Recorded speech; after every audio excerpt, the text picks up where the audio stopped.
Hello दोस्तों, A1 study point पर आप सभी का स्वागत है। आज की इस वीडियो में हम लोग यूपी टेट के अंदर गणित का सिलेबस देखने वाले हैं। तो चलिए आज की क्लास शुरू करते हैं। सबसे पहले दिया हुआ है गणित। गणित के अंदर कौन कौन से टॉपिक हमें पढ़ना है उसके बारे में जानते हैं। संख्याएं एवं संख्याओं का जोड़, यानी हमें संख्याएं पढ़ना है। संख्याएं जैसे प्राकृतिक संख्या किसे कहते हैं, परिमेय संख्या किसे कहते हैं, अपरिमेय संख्या किसे कहते हैं, पूर्ण संख्या किसे कहते हैं, ये सब हम लोग जानेंगे। और इसके बाद दिया हुआ है जोड़, घटाना, गुणा और भाग के संबंध में भी हमें पढ़ना है।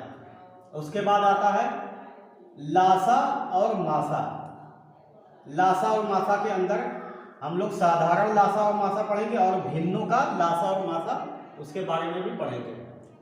अगला दिया हुआ है भिन्नों का जोड़, घटाना, गुणा एवं भाग। अब इससे अगला है दशमलव।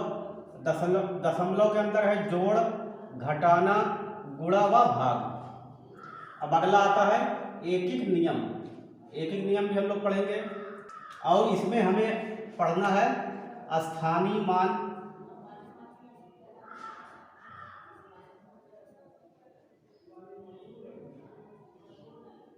और जातीय मान।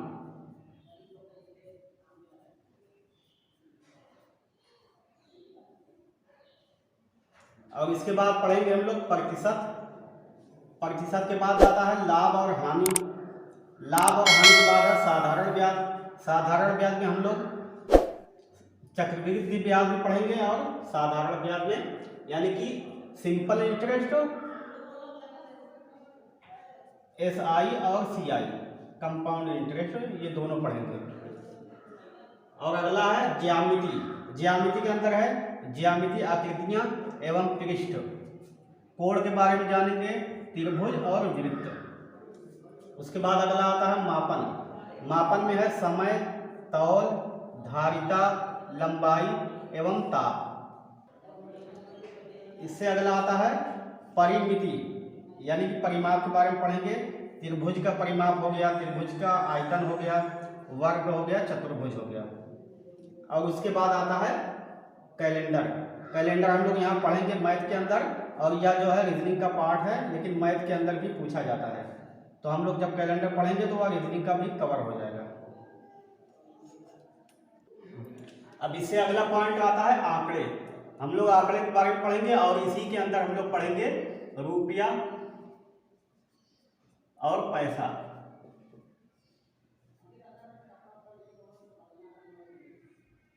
अब इससे अगला आएगा आयतन। आयतन यानी धारिता, घन और घनाभ के बारे में हम लोग जानेंगे। उसके बाद आएगा क्षेत्रफल। क्षेत्रफल में दिया हुआ है आयत और वर्ग। और इसी में हम लोग पढ़ेंगे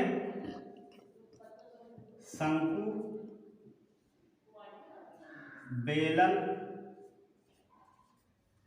के बारे में भी हम लोग जानेंगे।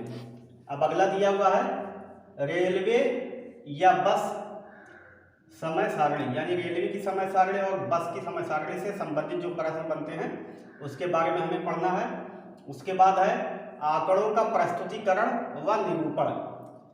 अब उसके बाद आता है यहाँ से पेडागोगी का प्रश्न शुरू होता है, यानी कि टॉपिक शुरू होता है गणितीय तार्किक चिंतन की प्रकृति, बालक के चिंतन एवं तर्क शक्ति, पैटर्नों तथा अर्थ निकालना और उसको समझना।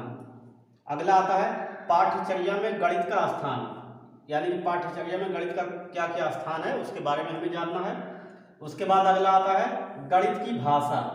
अब इससे अगला आएगा हमारा सामुदायिक गणित। सामुदायिक गणित के बाद है औपचारिक एवं अनौपचारिक पद्धतियों के माध्यम से मूल्यांकन। अब इससे अगला आता है शिक्षण की समस्याएं। जो लोग भी इस चैनल पे नए जुड़े हैं और इस चैनल को अभी तक सब्सक्राइब नहीं किया है, वो लोग इस चैनल को सब्सक्राइब कर लें, क्योंकि इस चैनल के माध्यम से यूपी टेट और सुपर टेट की कक्षाएं प्रारंभ की गई हैं। तो अगला पॉइंट आता है त्रुटि विश्लेषण तथा अधिगम एवं अध्यापन के प्रासंगिक पहलू। उसके बाद आता है नैदानिक एवं उपचारात्मक शिक्षण। फिर अगला है मूल्यांकन। अगला पॉइंट आता है आगमन विधि और निगमन विधि। तो आगमन विधि किसे कहते हैं? आगमन विधि के अंदर सबसे पहले उदाहरण दिए जाते हैं, उसके बाद नियम बताए जाते हैं। और निगमन विधि में सबसे पहले नियम बताया जाता है, उसके बाद उदाहरण दिया जाता है।